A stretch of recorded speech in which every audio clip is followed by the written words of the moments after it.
এরপরে আল্লাহ রাসূল সাল্লাল্লাহু আলাইহি ওয়াসাল্লাম বলছেন, ওয়াশাবুন নাশাআ ফি ইবাদাতিল্লাহ, ওই লোকেরা, ওই সমস্ত যুবকেরা যারা যৌবনে আল্লাহর ইবাদত করত।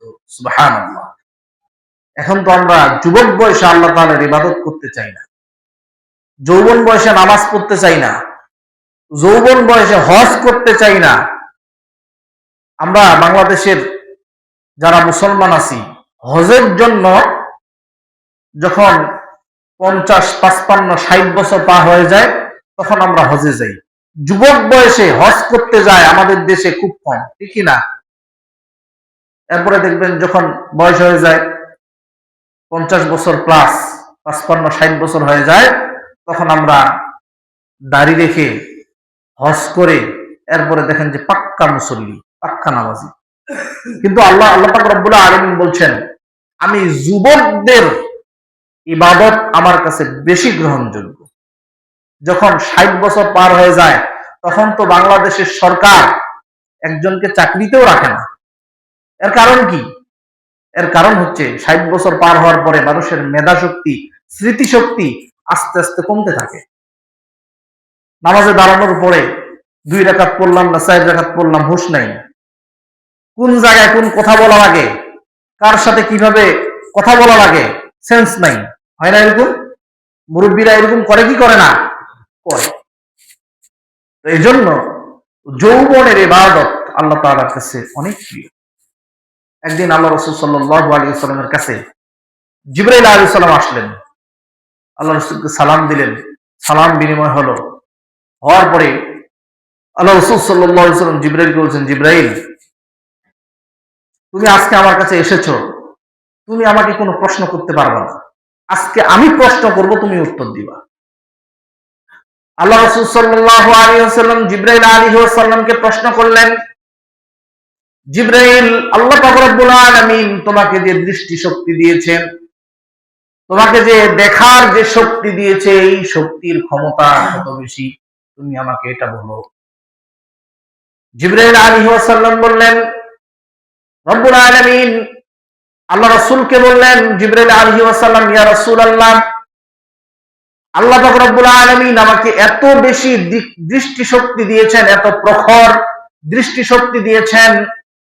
আল্লাহ পাক রব্বুল আলামিন যখন আসমান থেকে বৃষ্টি বর্ষণ করে, বৃষ্টিগুলো যখন এই জমিনের মধ্যে পড়ে, কোন এলাকায় কত ফোঁটা বৃষ্টি নাজিল হচ্ছে আমি জিবরাইল আলাইহিস সালাম সেটা দেখে দেখে গুনতে পারি। সুবহানাল্লাহ।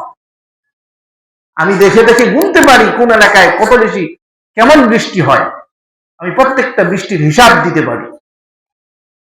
এবার আল্লাহ রাসূল সাল্লাল্লাহু আলাইহি ওয়াসাল্লাম জিবরাইল আলাইহিস সালামকে আবার প্রশ্ন করলেন, জিবরাইল, তোমাকে তো রব্বুল আলামিন দৃষ্টি শক্তি দিয়েছে, যেই দৃষ্টি শক্তি দিয়ে আসমান থেকে কতটুকু বৃষ্টি নাজিল হয় এই বৃষ্টির ফোঁটাগুলো তুমি গুনতে পারো, কিন্তু তুমি কোন জিনিসটা গুনতে পারো না?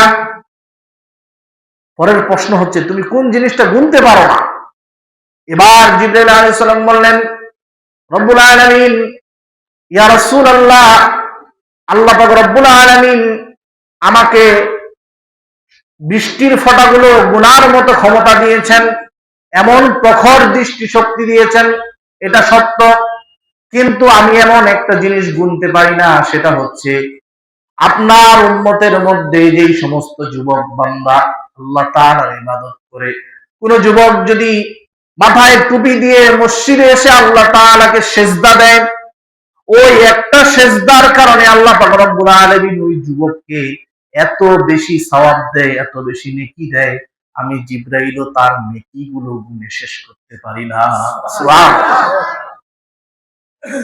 একজন যুবক ইবাদত করলে, আল্লাহ তাআলাকে স্মরণ করলে, নামাজ পড়লে, আল্লাহ তাআলাকে সিজদা দিলে এত পরিমাণ নেকি আর সওয়াব তাকে দেয়, জিবরাইল আলাইহিস সালাম পর্যন্ত এই নেকি আর সওয়াবগুলো গুনে শেষ করতে পারে না। কিন্তু আমাদের সমাজের যুবক, কত সময় আমরা নষ্ট করছি। যৌবন বয়সে আমরা নামাজ পড়তে চাই না, যৌবন বয়সে আল্লাহ তাআলার ইবাদত করতে চাই না, যৌবন বয়সে খেল তামাশা, নাটক, সিনেমা ইত্যাদি এগুলো নিয়ে ব্যস্ত। আমি বলি, যুবক ভাই, আপনি একটু খেয়াল করেন আপনার জীবনের দিকে। আপনার বয়স এখন 22, আপনার বয়স এখন 25। এই 22 বছর বয়সে, 25 বছর বয়সে আপনার পাশের একজন ভাই যে ইউনিভার্সিটিতে পড়ালেখা করে, কলেজে পড়ালেখা করে, সে প্রতি মাসে 10টা টিউশনি করে মাসে 30,000 টাকা ইনকাম করে। আর আপনি, আপনার বাবা মা, আপনার যখন বয়স ছিল 10, আপনার বয়স ছিল যখন 12-15, তখন আপনার বাবা বলেছিল, বাবা স্কুলে যাও, পড়ালেখা করো। আপনি তখন আপনার বাবা মার কথা শুনেন নাই। আজকে 22 বছর বয়সে আপনার পাশের আরেক ভাই যে তার বাবা মার কথা শুনছিল, সে আজকে মাসে 30,000 টাকা ইনকাম করে, আর আপনি বেকার ঘুরে বেড়াচ্ছেন। আছে না নাই? আমি আজকে বলছি আপনাকে, এই 22 বছর বয়সে, 25 বছর বয়সে আপনি আল্লাহর দিকে ফিরে আসেন, নামাজ পড়েন, সমস্ত হারাম ছেড়ে দেন। আপনি 50 বছর বয়সে, 60 বছর বয়সে, 70 বছর বয়সে যখন দুনিয়া থেকে চলে যাবেন, আপনার আজকের আমার এই কথাগুলো আপনার কাজে লাগবে।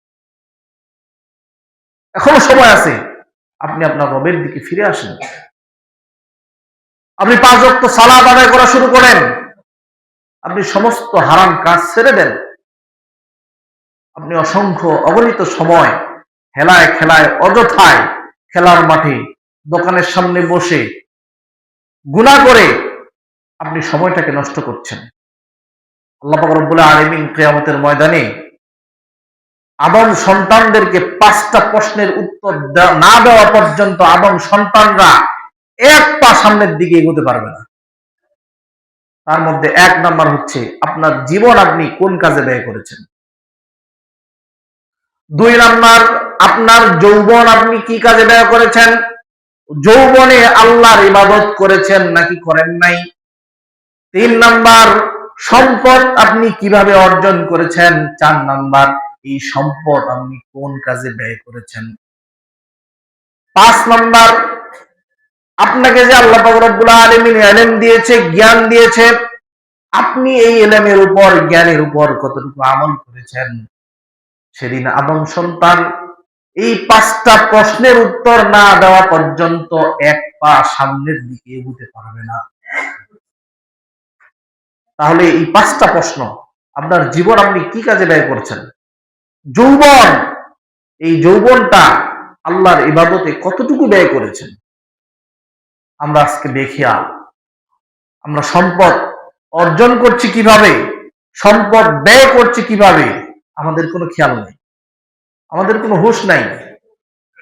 সম্মানিত উপস্থিতি, এই জন্য বলছিলাম আল্লাহ তাআলা কিয়ামতের দিন আরশে আজিমের নিচে ওই শ্রেণীর যুবকদেরকে স্থান দিবেন যারা যৌবনে আল্লাহ তাআলা কি করত, কথা বলে না, কি করত, ইবাদত করত। যৌবন বয়সটা আল্লাহ তাআলার ইবাদতের মধ্যে কাটে। এজন্য আমার যুবক ভাইরা, আসুন, আমরা জীবনে কত গুনাহ করেছি, কত পাপ করেছি। আমাদের গুনাহের পরিমাণ যত বেশি, আল্লাহর রহমতের পরিমাণ তার চেয়ে অনেক বেশি। সুবহানাল্লাহ।